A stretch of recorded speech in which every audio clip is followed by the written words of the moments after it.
Hi guys, this is finally the Oppo Find X9, not the Pro version, the regular X9. I chose the red version because it looks so cool. How can you tell it's not the Pro? You just look at the flash. The Pro has the flash here, while the non-Pro has the flash around the Hasselblad logo at the back side. Okay, so differences between the regular one and the Pro one. First things first, the regular one, which is this one here. This one comes with a smaller screen, a smaller battery, and even though I say it's smaller, it's actually still a pretty impressive battery if you look here at the About device. We have a 7025 mAh battery, silicon carbon, which charges the same speed as the Pro, 80 watts wired and 50 watts wireless.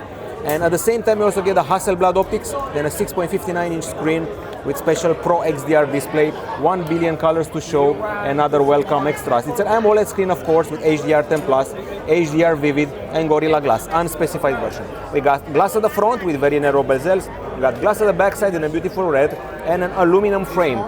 The phone is quite rugged, IP68 certified, IP69 certified. It can take pressure water jets, it's immersible up to 1.5 meters for 30 minutes, and it has once again Gorilla Glass. It weighs less than the Pro, 203 grams. The other one, the Pro one, is 20 grams heavier and measures 8 millimeters in thickness. Now, other things worth mentioning here are the fact that we're getting UFS 4.1 storage, if I remember correctly, 512 gigabytes of it. You're also getting 12 gigs of RAM, and you can also add extra 12 from the storage. Now, aside from that, I talked about the battery before. We have stereo speakers, one at the bottom and the other one at the top side. And the phone comes with Wi-Fi 7 connectivity, as well as 5G Bluetooth 6.0, GPS dual band, has an infrared emitter, and a special link boost technology, which when you're in an elevator or in the underground, in a metro, you should be able to find signal even there. Now, aside from that, let's see what else we have here. The processor, I almost forgot about it. So the processor is the same as the Pro version, MediaTek Dimensity 9500. It's a 3nm CPU, and it's an octa-core chip with ARM G1 Ultra GPU, which is quite impressive. As far as the camera goes, the front one is a 32 megapixel shooter. The Pro has a 50 megapixel one. Speaking of 50 megapixel, we have three 50 megapixel cameras at the backside, plus Hasselblad technology, the LED flash, and this is the setup that also includes a laser focus mechanism, color spectrum sensor, and the main 50 megapixel camera from here is the same one from the Oppo Find X8 Pro last year. Then we have the 50 megapixel telephoto camera with 3x optical zoom, and the 50 megapixel ultra wide camera with PDAF, which means should be able to give you macro shots. You can reach zoom up to 120x, which is available via the zoom camera. This is the battery I mentioned before, and another extra is the button here. This is the AI button, it's the AI snap button.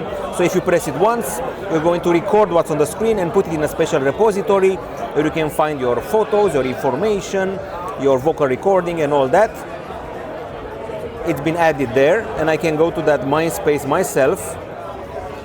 I can see the memories here. I can memorize vocal notes, photographs, extracting information from them. I can also memorize a book and have a summary of it, and I can also ask extra questions about it thanks to the Mind Assistant. Now, as far as the camera is concerned, we have quite a few extras here, so let's see it. I think I actually moved the camera app before, which is not a smart thing to do.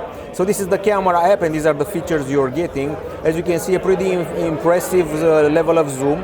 This is 6x zoom, which is equivalent to optical. The optical is only 3x, but you can even go further than that. This is the Hasselblad high resolution mode.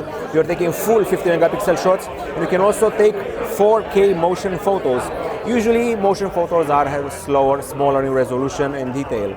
And in the more section, you're treated to the X-Pan, my favorite mode. X-Pan comes from Hasselblad. Hasselblad is a Swedish company that put the first camera on the moon. And they have their own look of shots, and their shots look like this. They're a bit more artistic, as you can see for yourself. You can create a black and white approach or more. And here you have other examples of photos. This is a motion photo, by the way, in pretty high detail. You can also create a collage of anything you want, like these images. There's plenty of things to discover about the camera, not only the Hasselblad. So you also have portrait with a special feature for the portrait, which takes improved portraits in low light mode using the telephoto camera.